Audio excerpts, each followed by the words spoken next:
நம்முடைய பிதாவாகிய தேவனாலும் கர்த்தராகிய இயேசு கிறிஸ்துவினாலும் உங்களுக்கு கிருபையும் சமாதானம் பெறுவதா. நாளிலும் கூட நமக்கு ஜீவனை தந்ததும் அல்லாமல் தயவும் பாராட்டினார் அல்வா. அவரை துதிக்கலாமா?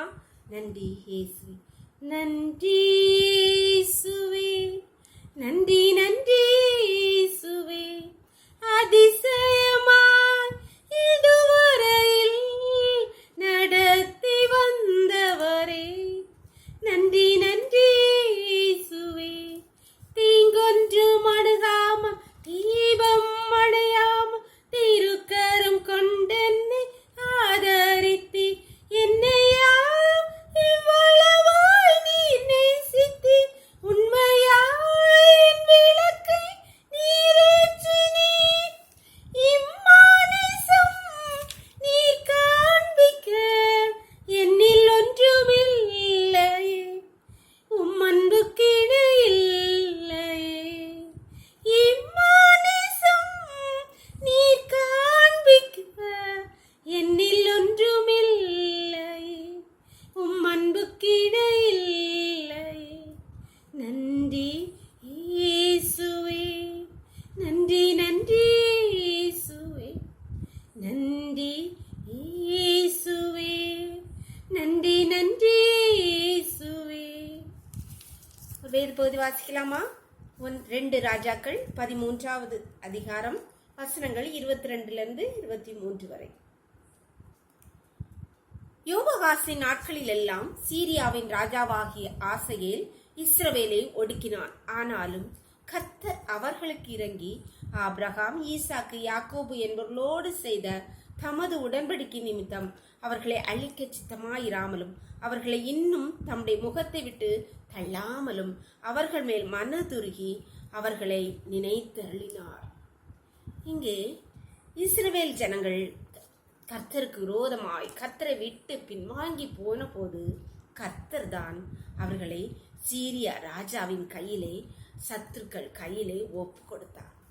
அப்பொழுது சீரியா ராஜா அவர்களை ஒடுக்கினதை கண்டு கர்த்தர் மனதுருகி இறங்கி மனதுருகி அவர்கள் கையை நின்று அவர்களை விடுவித்தார் என்று சொல்லப்பட்டிருக்கிறது.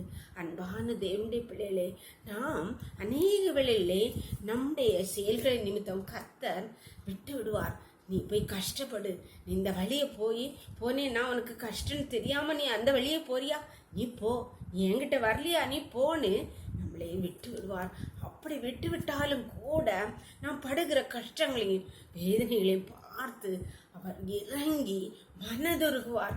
ஏன்னா அவர் நம்முடைய தகப்பன், நாம் அவருடைய பிள்ளைகள். என் பிள்ளை கஷ்டத்துல இருந்து அழுறாளேன்னு சொல்லி அவர் மனம் பார்த்துட்டு சும்மா இருக்கிற தேவன் அல்ல, அப்படிப்பட்டவரை அல்ல நாம் ஆராதிக்கிறோம். தேவன் இறங்கி மனதுருகி என் பிள்ளை இவ்வளோ அழுறாளே, இவ்வளோ நெருக்கப்படுறாள், ஓடி வந்து நமக்கு இறங்குற தேவன் இருக்கிறார்.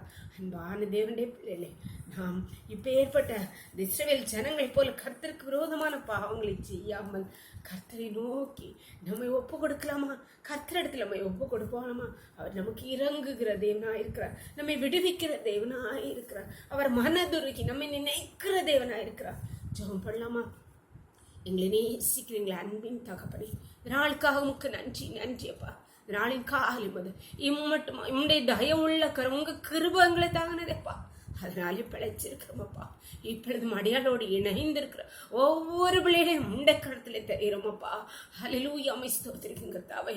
அப்பா, தாங்கள் செய்கிற தங்களுடைய செயல்களின் நிமித்தமா, தங்கள் போகிற பாதையில இருக்கிற கஷ்டங்கள் பாடுகளின் நிமித்தம் ஆண்டவர் கண்ணீரோடு இருக்கிற ஒவ்வொரு பிள்ளைகளையப்பா நீர் இறங்கி அவர்கள் எல்லாரும் உம்முடைய பிள்ளைகளப்பா, நீர் தகப்பனப்பா, இறங்குவீராக கர்த்தாவே. ஒவ்வொரு பிள்ளைகளையப்பா நினைத்தருளுங்க தகப்பனே.